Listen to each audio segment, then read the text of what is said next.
ATT.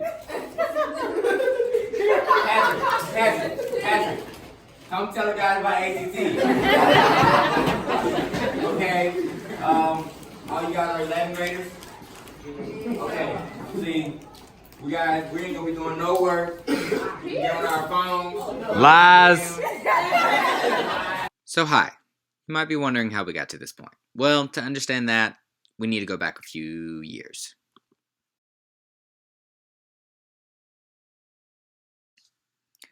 My journey to being an educator and member of MTC actually started the summer after my senior year at the Mississippi School for Math and Science.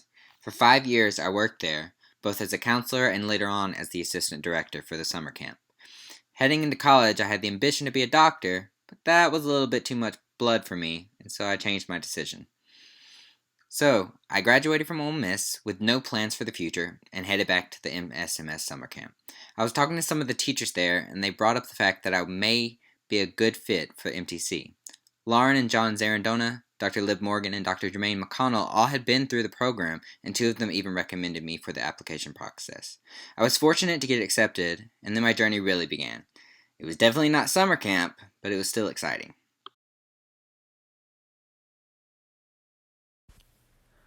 When I moved into the dorm that first summer, I brought a TV. Why in the world I thought I would have enough time to be watching Netflix, I'll never know. It was full throttle right off the bat. We spent what seemed like forever figuring out our first lessons. By the time I finally got to teach, I was nervous wreck and finished with over 10 minutes left and had to create a game on the fly. Also, just on a side note, it may have been lack of focus because I had just broken a fever that morning. PSA, don't go to school if you're sick, even if it gets you Teacher of the Week. Just don't do it.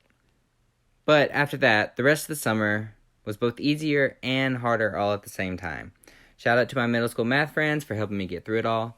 But soon I had to move to Clarksdale, and then I had to prepare to be in a classroom all by myself. How I wish I had had that row of teachers in the very back.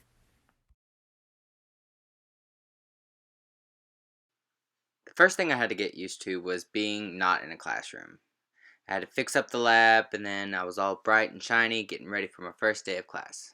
I was real smart, was going to go ahead and have my 4 sets of rules, and then that just turned into me just really needing to focus on one. And then I was going to do these nice, fancy, interactive notebooks, and then I was like, that's a lot of writing, let's do some foldables instead. So, we ended up doing drawings and that sort of things during my first year, and I was really trying to engage them as much as I could to try to entertain. Around homecoming, or about that time, I started talking with my friends at the school and everything about how I was having trouble connecting with some of the kids and how I felt like I needed to grow as a teacher. So at that point, I connected with my friends at school and back home and decided, let's have more fun. So I decided to try to be as creative as it could be. Started with my door, and then it also went into my lessons. And what I noticed from this was that my students actually started to work harder for me and seemed to enjoy my class a whole lot more.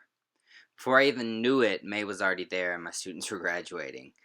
I definitely did not cry, but I was very proud of these kids because they had worked really hard. Also, this is the West Tally Trio. I am so grateful that these guys were there with me. Without them, this whole journey would not have been the same.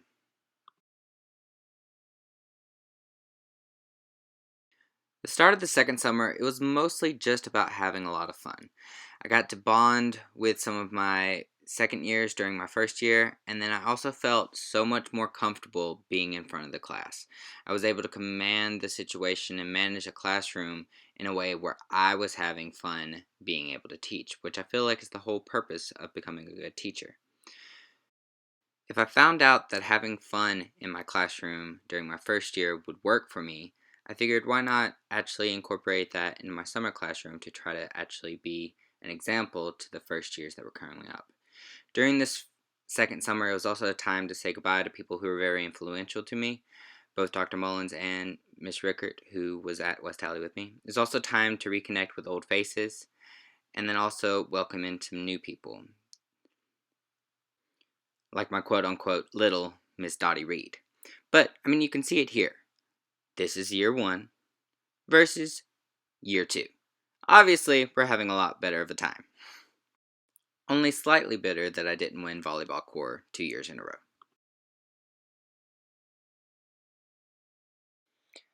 As my second year started, you wouldn't believe how excited I was to actually have a new room that had desk in it. Another new change was that some of my students ended up becoming younger. But whether they were 8th graders or juniors and seniors, I still kept my focus on enjoying each day. If you can find something within each of your lessons every day that is actually truly fun, every time you go into your classroom is going to be a blast. After all, you are dealing with kids each and every day. So if they're going to enjoy it, you're going to enjoy it. You can do things that involve them getting up, getting around, moving things on the floor, anything that actually gets them involved. And of course, let them act a little crazy every now and again. Not everything has to be so serious. And if you put too much pressure on your kids, it takes away from the fun and enjoyment of learning. So then you're actually going to end up with some management issues because you're having a hard time getting them to connect with the topics that you're trying to talk about. However, that doesn't mean everything's just fun and games. Tests are still serious, as this one student will tell you.